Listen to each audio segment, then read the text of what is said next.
The shame and guilt associated with narcissistic abuse is on a different level altogether.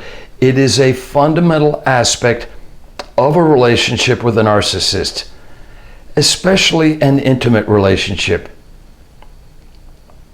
Remember, guilt is I did something wrong.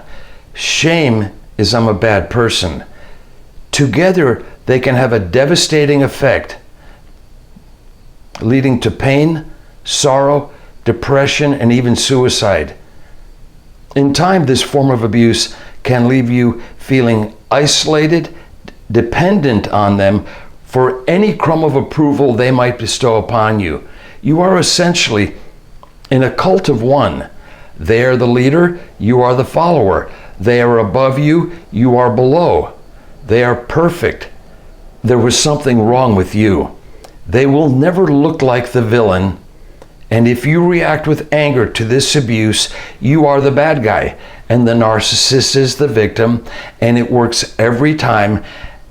And that's what every one of them do. The various aspects of control the narcissist uses to dominate exist for a single purpose. That is to feed their ego, to give them what's called supply.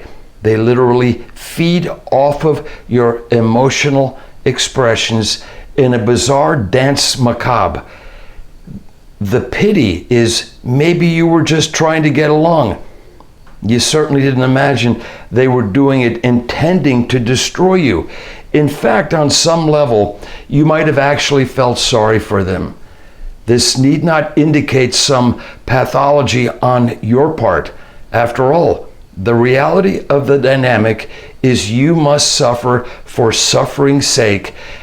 And who would imagine such a horrible intention? One of the keys to the whole process is simple. The narcissist is always in your head. What are they thinking? Be careful.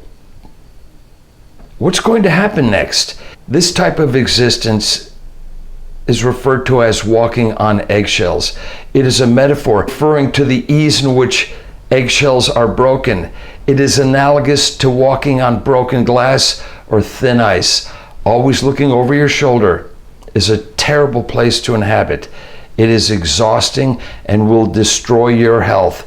It has been referred to as adrenal fatigue, a series of symptoms brought on by stress that may include chronic fatigue, loss of appetite, stomach pain, and depression. Living in a situation where fight or flight triggers may occur anytime, that becomes a painful, constant expectation of waiting for the other shoe to drop. Your ability to cope with such an onslaught of negativity is dependent on various factors, including your strength of character and your personal investment in the relationship, like being enmeshed financially or raising children, or simply being committed to the extent that you place the needs of others over your own. Another huge aspect of this dynamic is as follows. If we were taught as children that our happiness is dependent upon the approval of others, we are vulnerable to the manipulations of the predatory narcissist. As Carl Jung said, and I quote, "People don't have ideas. Ideas have people." End of quote. We were possessed by the idea that we were dealing with a normal person who loved us, cared about us, and were trying on some level to work things out. So you were wrong. Forgive yourself. Have compassion for the person you were. Recognize the trauma that you endured and appreciate the fact that you're truly on a path to a more authentic, autonomous existence.